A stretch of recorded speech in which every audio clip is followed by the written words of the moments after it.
Bonsoir à toutes et à tous, soyez les bienvenus, frères et sœurs et amis. Croyez-le, ce soir, le Seigneur veut vous bénir, veut nous bénir à travers sa parole.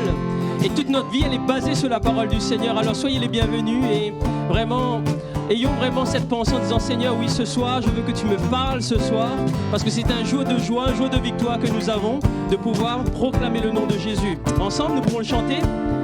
Jour de joie, jour de victoire, il est dans sa main d'en haut, me retire des grandes eaux, il me saisit et me délivre, l'Éternel est mon appui, devant tous mes ennemis, Dieu se lève avec éclat.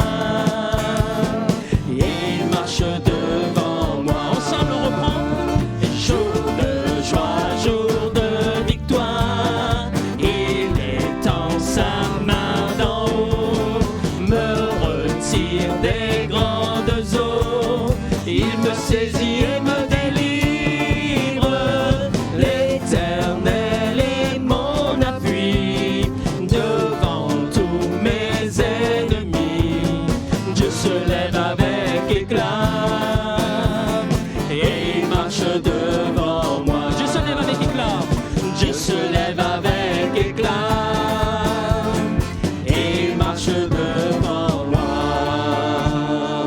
Amen. Dieu se lève avec éclat, il marche devant nous. Et ce soir, nous savons, par sa parole, il va nous conduire. Alors, c'est à nous de saisir sa parole. Nous allons présenter ces moments, si vous voulez bien, avant de continuer. Et le Seigneur, vraiment, prend toute la place qui t'est due dans cette soirée et que tu puisses parler à notre cœur parce que nous avons besoin d'entendre ta voix. Amen. Seigneur, je te dis merci. Merci parce que c'est un temps de grâce que tu nous donnes. Et c'est vrai que nous pouvons nous réunir comme cela, Seigneur, même si nous sommes loin l'un des autres. Mais ce que nous savons, c'est que ton esprit est le même. Ce que nous savons, c'est que ta présence nous unit. Ce que nous savons, c'est que ta parole nous unit, Seigneur, et que tous ensemble, nous allons nous retrouver auprès de toi. Alors, Seigneur, parle à notre cœur ce soir, parce que nous avons besoin de recevoir afin de pouvoir redonner aux autres, afin de pouvoir redonner dans notre entourage, dans notre famille, parce que nous sommes, Seigneur, oui, cette lumière que tu as choisie. Alors, oins ton serviteur ce soir par ton esprit, et que nous puissions recevoir, Seigneur, vraiment cette parole que nous avons besoin de pouvoir avancer et de pouvoir aussi proclamer, témoigner de toi, Jésus-Christ. Et ce soir, nous savons que c'est encore un temps de miracle, parce que, Seigneur, tu restes le même, et tu connais les cœurs, tu connais les pensées. Tu vois aussi ceux qui écoutent pour là ou les premières fois peut-être ce soir. Alors Seigneur, que tu puisses vraiment, Seigneur, les renouveler, les bénir, que tu puisses les encourager parce que c'est ta volonté. Alors que ton nom soit béni, Jésus-Christ. Amen. Amen. Amen. Nous allons chanter ce chant qui dit « Viens remplir ma vie, Seigneur, je sens que tu es là. » Et oui, là où vous êtes, à la maison, le Seigneur est là. Il est partout. Il est présent, que ce soit dans le travail, à la maison, à l'église, mais il est partout. Et Seigneur, je sens que tu es là, mais viens remplir ma vie. Inonde mon cœur. Que ta grâce coule sur moi. Alléluia. Seigneur, je sens que tu es là. Viens, Esprit Saint, inonder mon cœur. Viens remplir ma vie. L'amour, la grâce. L'amour, la grâce coule sur moi. Seigneur, j'ai soif, soif de ta présence. Viens remplir ma vie.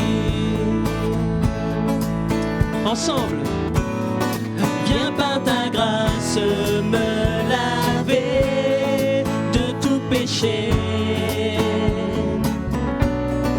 Inonde-moi de ton amour, tout à nouveau.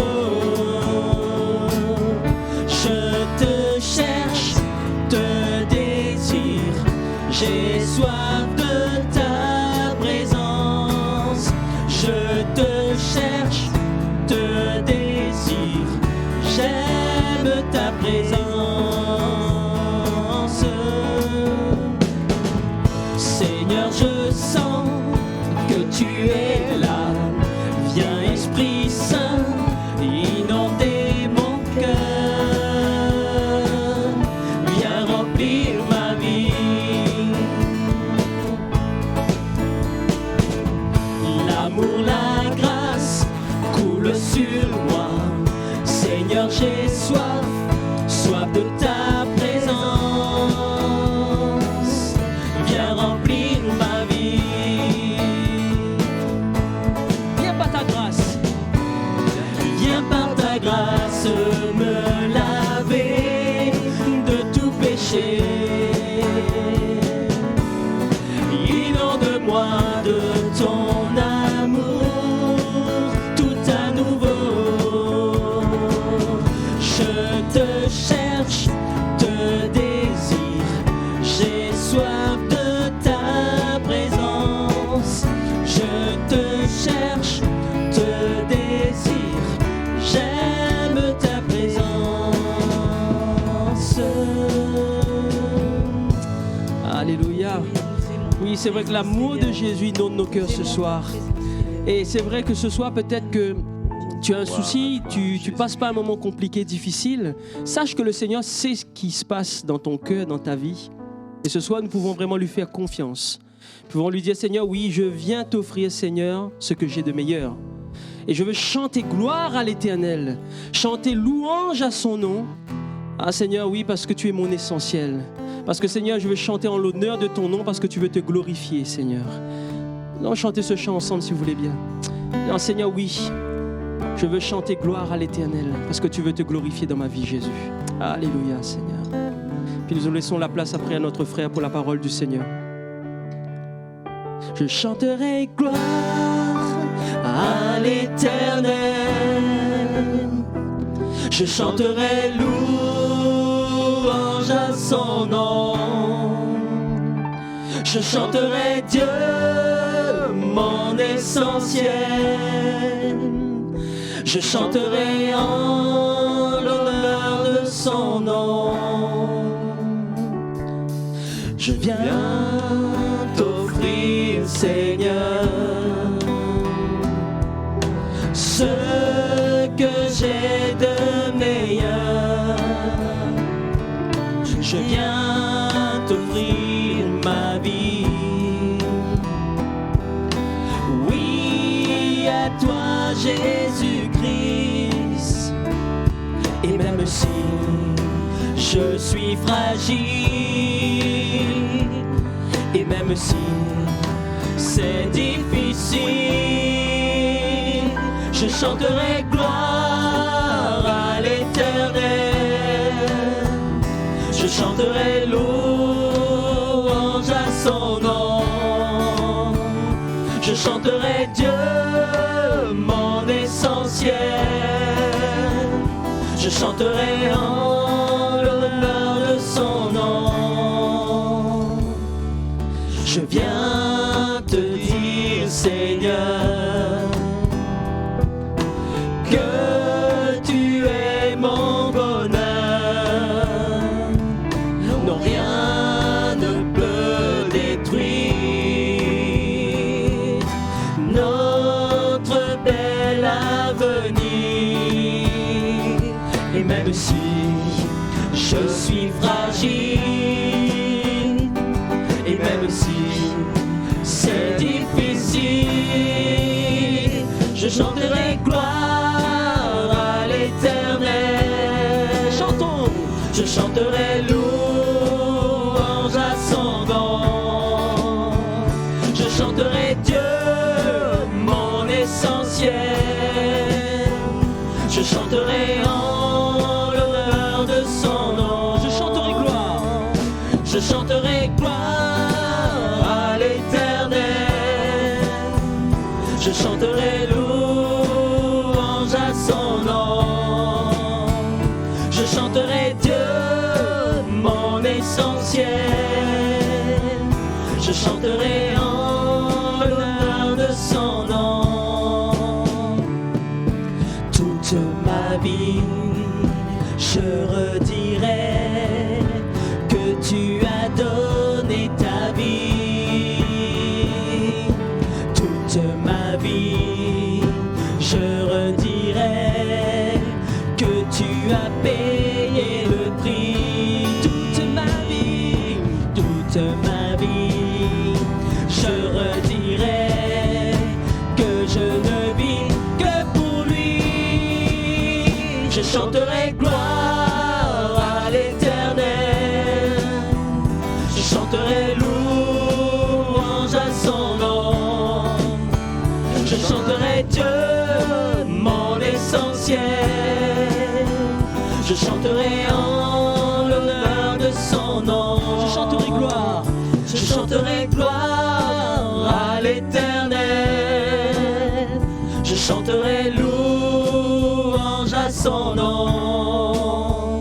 Je chanterai Dieu, mon essentiel.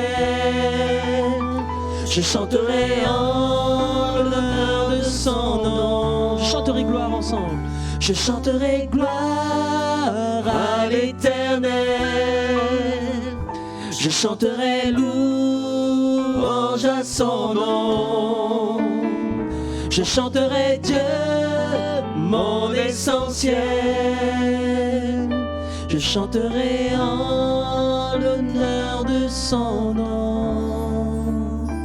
Seigneur, merci pour ta parole qui va être annoncée, Seigneur. Merci parce que c'est vrai, tu nous connais parfaitement. Alors Seigneur, merci encore pour cette parole que tu vas déposer dans nos cœurs. Oins ton serviteur ce soir, Seigneur, et nous savons, Seigneur, que vraiment les paroles qui sortiront de sa bouche, elles viennent de toi parce qu'elle est là pour nous encourager, pour nous bénir et que ta parole soit accomplie dans nos vies, Jésus-Christ. Amen. Amen. La gloire au Seigneur, heureux de pouvoir se retrouver ensemble et partager avec vous une parole qu'on trouve dans le livre des Proverbes, au chapitre 16 et au verset 1er. Voici ce qui est écrit. Les projets que forme le cœur dépendent de l'homme, mais la réponse que donne la bouche vient de l'Éternel. Toutes les voies de l'homme sont pures à ses yeux, mais celui qui pèse les esprits, c'est l'Éternel. Recommande à l'Éternel tes œuvres et tes projets réussiront. Amen. Et on retiendra particulièrement ce dernier verset qui dit « Recommande à l'Éternel tes œuvres et tes projets réussiront ». Les questions ici, des projets qui réussissent, et le verbe « réussir » signifie avoir un résultat heureux, avoir du succès. Et je crois que tout être humain aspire à avoir du succès dans ce qu'il entreprend, à connaître des résultats heureux. C'est tout à fait normal. Celui ou celle, par exemple, qui fait des études et qui, en fin d'année scolaire, doit passer un examen, a pour but de le réussir. Ne se dit pas, pourvu que je le rate. Ce serait un non-sens. De même, quand on commence dans la vie, on forme toutes sortes de projets, que ce soit au niveau de sa carrière professionnelle, au niveau d'un logement, de l'acquisition d'un bien, par la suite pour fonder une famille. Et bien évidemment, on a le désir que tous ces projets puissent aboutir. On a besoin d'obtenir de la réussite dans notre vie. C'est quelque chose de légitime. Seulement, il faut bien faire la différence entre réussir dans la vie et réussir sa vie, ce qui n'est pas du tout la même chose. Vous savez, souvent, on pense que réussir sa vie se résume, comme je le disais tout à l'heure, voilà, à fonder un foyer, à élever correctement ses enfants, avoir une vie relativement longue, en bonne santé, avoir un travail qui nous plaît, manquer de rien au niveau financier, matériel. Alors là encore, sont des choses tout à fait normales.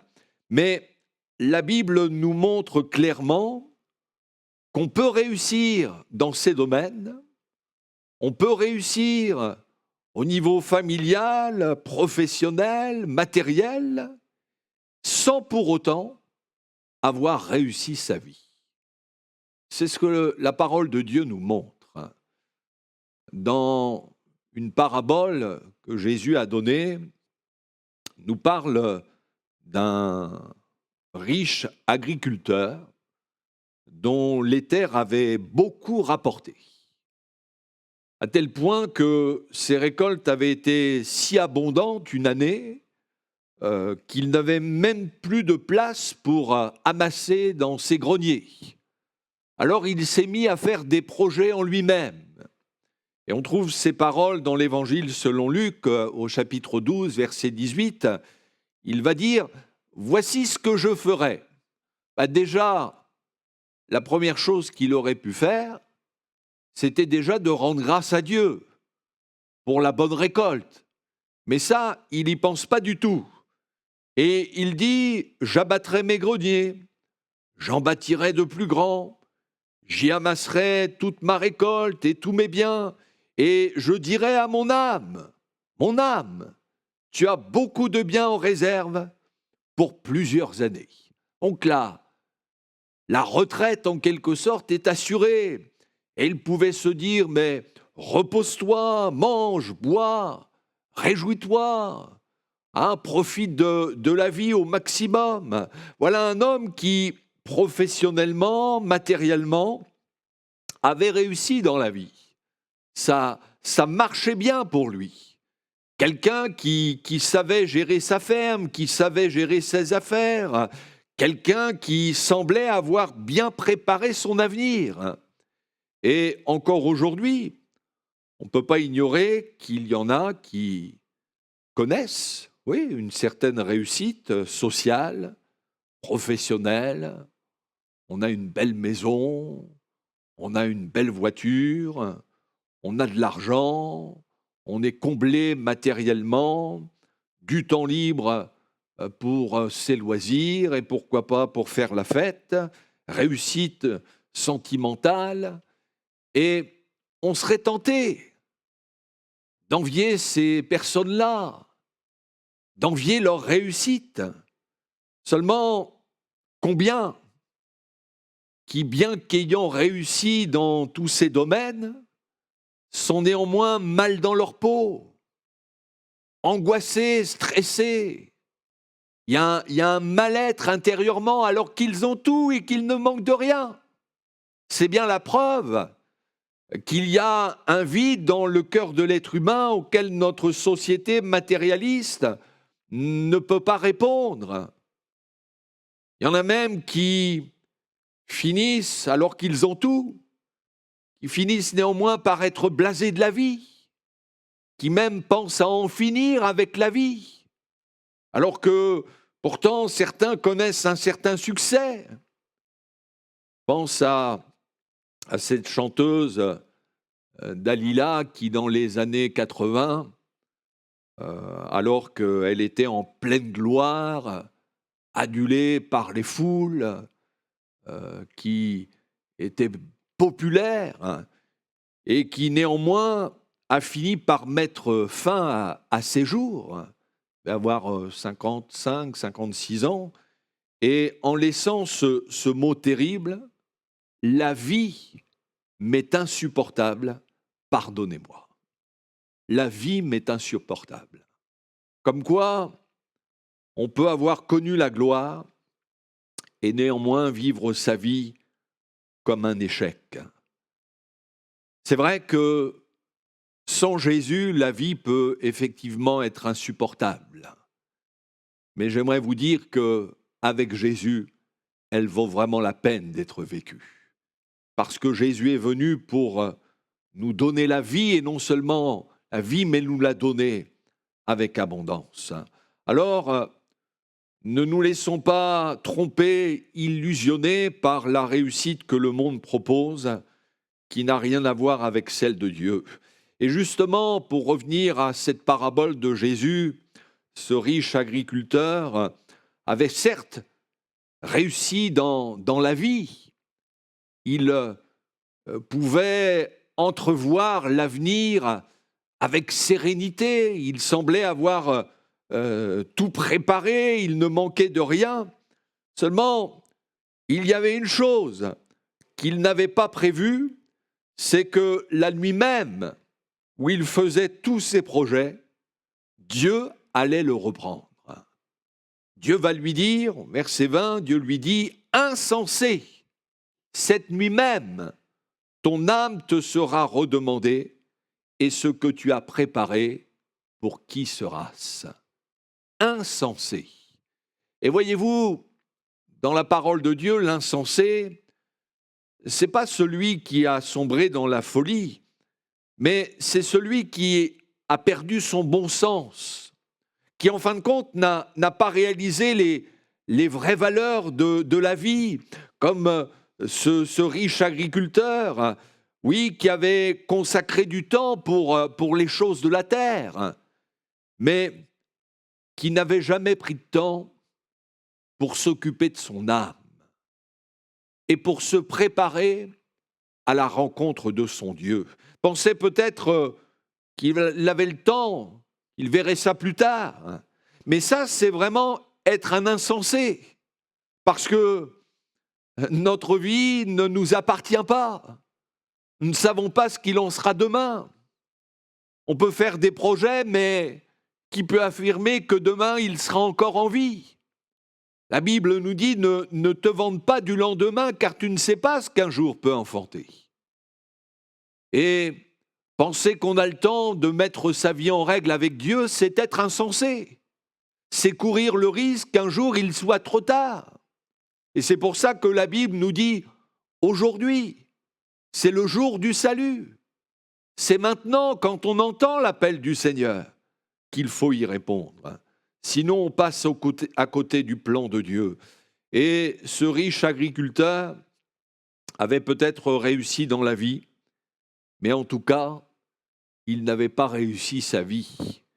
Et Jésus conclut cette parabole en disant, « Il en est ainsi de celui qui amasse des trésors pour lui-même, qui vit une vie égoïste, mais qui n'est pas riche pour Dieu. » On raconte, il y a cette inscription sur la tombe d'un homme riche dans un cimetière.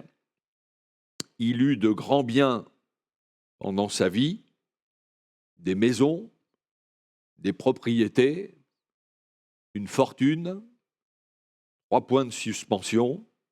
Maintenant, il ne lui reste plus que ce petit coin de terre. Et, à vrai dire, à quoi ça sert d'être l'homme le plus riche d'un cimetière? Ça ne sert strictement à rien. Et c'est ce que Jésus dit, quand il dit « Mais que servirait-il à un homme de gagner tout le monde s'il perdait son âme ?» Matthieu 16, 26. « Ou que donnerait un homme en échange de son âme ?» À quoi servirait-il d'avoir profité de tous les biens de ce monde, d'avoir même une longue vie ici-bas, un bon foyer, si par incrédulité ou par indifférence à l'égard du message de l'Évangile, on se retrouve perdu pour l'éternité? Parce que devons savoir que tout ne s'arrête pas après la mort. Oui, notre corps retourne à la poussière, mais notre âme est éternelle. Et nous devrons rendre des comptes à Dieu. Et combien qui, certes, ont réussi dans la vie, mais sans Dieu, sans Jésus-Christ, et qui, en fin de compte, sont en train de dévaler vers l'enfer.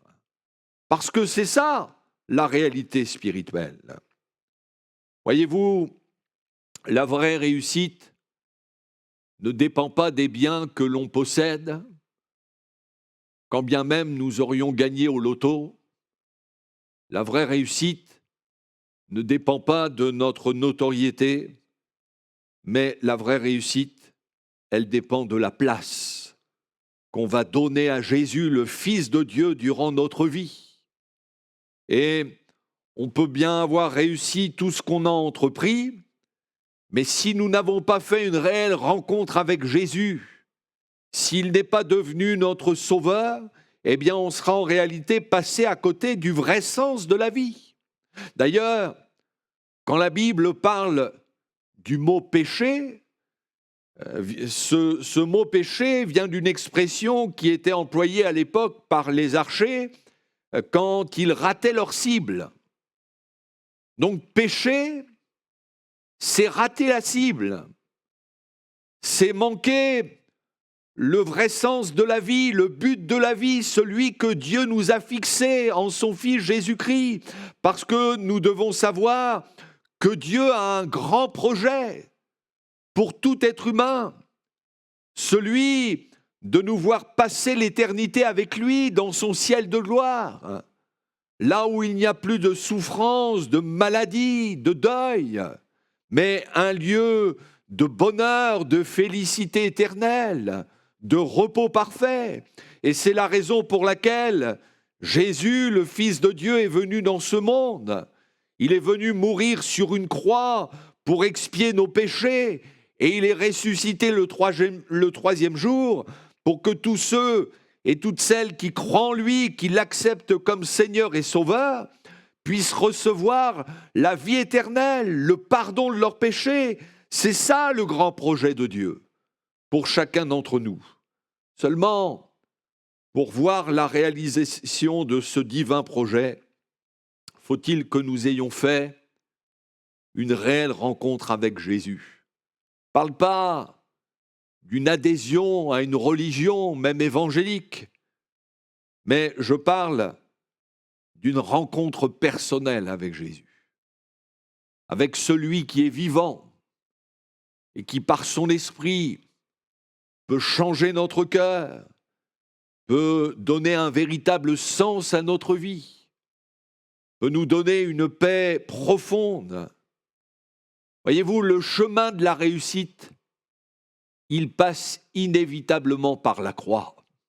Parce que pour aller au ciel, il faut inévitablement passer par la repentance. Il faut qu'à un moment donné, on prenne conscience de sa misère morale et spirituelle, de la noirceur de notre âme, qu'on réalise que c'est à cause de notre péché que Jésus est mort sur cette croix, et que là, dans une attitude de repentance, on s'humilie devant le Seigneur, lui demandant pardon, lui demandant de purifier notre cœur, lui demandant de nous libérer de nos liens, avec un profond désir d'en finir avec le péché, avec une vie d'incrédulité, de désobéissance, désirant maintenant le suivre sur le chemin de l'obéissance à sa parole. C'est ça, réussir sa vie. Réussir sa vie, c'est se donner entièrement à Jésus-Christ. C'est le suivre fidèlement jusqu'au bout, en obéissant à sa parole. Oui, la vraie réussite, elle n'est pas dans l'abondance des biens, mais de vivre notre vie dans cette perspective du ciel, de préparer notre éternité, de nous préparer pour le retour de Jésus qui revient bientôt. Jésus dit, Matthieu 6, 19, « Ne vous amassez pas un trésor sur la terre, ne vous laissez pas accaparer par les choses matérielles. » Parce que Jésus dit, ça peut être détruit par la rouille. Le voleur peut dérober ces choses. Mais il dit ensuite, amassez-vous un trésor dans le ciel, là où la rouille ne peut détruire, où le voleur ne peut dérober. On sait très bien qu'on est venu dans ce monde sans rien, et nous repartirons sans rien. Tout ce que nous avons amassé, nous le laisserons. Notre compte en banque, nous le laisserons. La seule chose qui restera sont en fin de compte les richesses spirituelles que nous aurons pris le temps d'amasser ici-bas. Et c'est pour ça, écoutons Jésus qui nous dit, mais amassez-vous un trésor dans le ciel. Et s'amasser un trésor dans le ciel, c'est donner à Jésus la priorité dans notre vie. C'est fonder notre vie sur sa parole. C'est être soucieux d'accomplir sa volonté. C'est entrer dans les œuvres bonnes qu'il a préparées pour nous. Et quand il en est ainsi, alors oui, nous pouvons nous attendre à vivre une vie de réussite. Parce que sachons que Dieu a vraiment des projets pour nous. D'ailleurs, c'est ce qu'il dira par la bouche du prophète Jérémie. Dieu va dire, je connais les projets que j'ai formés sur vous, projets de paix et non de malheur, afin de vous donner un avenir et de l'espérance. Oui, Dieu a formé pour nous des projets de paix.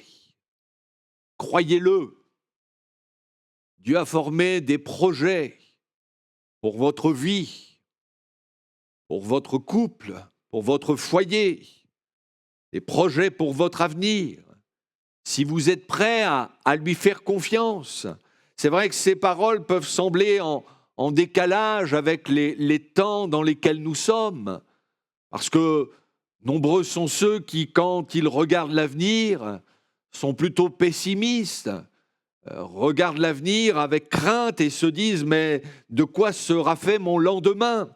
Mais indépendamment de tout ce qui se passe dans ce monde, une chose est sûre, c'est que pour ceux et celles qui ont remis leur vie entre les mains du Seigneur, il y a un avenir, il y a de l'espérance, il y a pour eux des projets de paix. Oui, en Jésus-Christ, il y a pour vous un avenir, si vous êtes prêts justement à entrer dans ses plans. La réussite d'une vie, d'un foyer, va justement dépendre de notre communion avec le Seigneur et de rechercher à faire sa volonté. Et c'est ce que nous dit ce verset 3 du chapitre 16 du livre des Proverbes. Recommande à l'Éternel tes œuvres et tes projets réussiront. C'est là la condition. Si nous voulons que nos projets réussissent, il faut absolument, avant tout, les avoir recommandés au Seigneur. Parce que des fois, on est là à dire, mais Seigneur, bénis en quelque sorte ce que j'ai décidé. Alors on s'étonne parfois d'être dans l'échec, dans les difficultés. Et vous savez, il y a des problèmes que Dieu n'a jamais voulu pour notre vie. Des problèmes qu'on pourrait s'éviter si justement on prenait le temps de rechercher sa volonté, de connaître ce qu'il veut pour nous. Et justement, nos projets, il faut nous assurer que ce sont bien les siens, que nous sommes bien dans sa volonté, parce qu'il n'y a qu'à cette condition qu'ils peuvent réussir. Et Dieu ne nous laisse pas dans le flou, mais en nous laissant sa parole, il nous donne les moyens, il nous fait clairement connaître sa volonté pour notre vie. Il y a ces paroles que l'on trouve dans le livre de Josué, chapitre 1er, verset 8. Il est dit que ce livre de la loi, la parole de Dieu, ne s'éloigne point de ta bouche, médite-le jour et nuit pour agir fidèlement selon tout ce qui y est écrit, car c'est alors que tu auras du succès dans tes entreprises, c'est alors que tu réussiras. Voilà la clé de la réussite pour l'enfant de Dieu. Si nous tenons compte de ce que Dieu nous dit dans sa parole, des conseils, mais aussi des mises en garde qu'il nous donne et que nous nous y soumettions. Et pour cela, d'où l'importance, comme il est dit à Josué, de méditer cette parole. Parce qu'il est évident que si on néglige la parole de Dieu, on ne va pas être en mesure de pouvoir connaître sa volonté. Mais quand quotidiennement on prend le temps de méditer la parole de Dieu, de nous imprégner de la pensée de Dieu.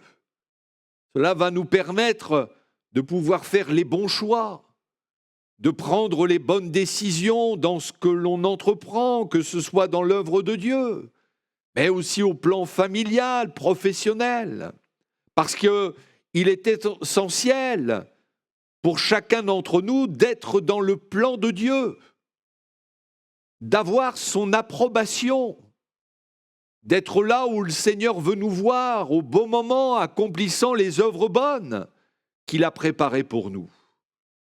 Au psaume 1er, on trouve ces paroles, il est dit « Heureux l'homme », alors qui ne marche pas selon le conseil des méchants, qui ne s'arrête pas sur la voie des pécheurs, qui ne s'assit pas en compagnie des moqueurs, qui ne se laisse pas influencer par la mentalité de ce monde, qui nous propose une soi-disant réussite. Mais heureux l'homme, heureux la femme, qui trouve son plaisir dans la loi de l'Éternel et qui la médite jour et nuit. Il est comme un arbre planté près d'un courant d'eau, qui donne son fruit en sa saison et dont le feuillage ne se flétrit point. Et il est dit, tout ce qu'il fait lui réussit. Tout ce qu'il fait lui réussit. Vous savez, avec Dieu, il n'y a pas de chance, de fatalité, mais à partir du moment où nous avons à cœur de nous soumettre à la parole de Dieu, eh bien oui, la Bible nous dit que ce que nous faisons réussit. Il en découle la bénédiction. Ça ne veut pas dire qu'il n'y aura pas des moments difficiles, mais si nous mettons le Seigneur en premier dans notre vie, dans notre foyer, soucieux d'être en accord avec sa parole, alors nous pourrons compter sur son secours. Nous pourrons compter sur sa grâce. Alors, serrons vraiment ces paroles du livre des Proverbes qui nous dit « Recommande à l'Éternel tes œuvres et tes projets réussiront. » Oui, on peut vous souhaiter de la réussite dans vos projets, mais plus encore et surtout, de réussir votre vie. Réalisons que notre vie n'est pas le fruit du hasard, mais que Dieu a un plan, il a une destinée, il a des projets pour chacun d'entre nous. Mais encore faut-il que nous acceptions de confier notre vie à Jésus, à celui qui nous a prouvé son amour en donnant sa vie pour nous sur la croix, et de lui dire, bien oui, Seigneur, je veux entrer dans ton plan, dans ce que tu as prévu pour moi. Oui, nous vous souhaitons de réussir votre vie, et réussir sa vie, c'est se donner entièrement à Jésus-Christ, c'est nous abandonner à lui, c'est le suivre, c'est marcher dans ses voies. À lui soit toute la gloire. On va se recueillir et prier le Seigneur. Ah Seigneur, je prie pour que tu puisses encore parler au cœur en ces instants, ceux qui ont entendu ou qui vont entendre cette parole. Je prie pour qu'ils se laissent interpeller, qu'ils réalisent que la réussite de ce monde est illusoire, mais qu'il n'y a qu'en toi seul que nous pouvons réussir notre vie, non seulement ici-bas, mais jusque dans l'éternité. Seigneur, je te prie vraiment d'interpeller les cœurs, les consciences, que chacun puisse reconsidérer ses priorités et réaliser que le plus important, c'est de mettre sa vie en règle avec toi, de prendre du temps pour toi, de s'occuper de son âme, du salut de son âme. Oh, merci de faire ton œuvre dans le nom de Jésus-Christ. Amen. Seigneur, alléluia. Merci Seigneur pour sa parole, pour la serrer contre notre cœur. Pour chanter ce chant qui dit « Ô Jésus mon Sauveur, Seigneur, nul n'est comme toi. Jour après jour, je te louerai, parce que ton amour est merveilleux. » Vous pouvez dire « Seigneur, merci pour ce plan glorieux que tu m'as déjà donné d'avance. Merci pour tout ce que tu fais encore, Seigneur. » Alléluia.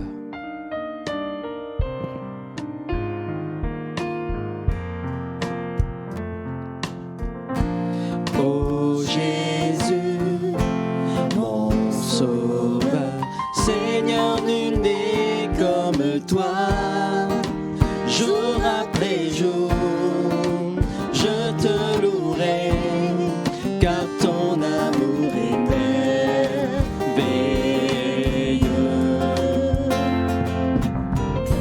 Mon abri, mon refuge, mon réconfort, mon rocher, tout ce qui vit, ce que je suis, ne cesse de t'adorer.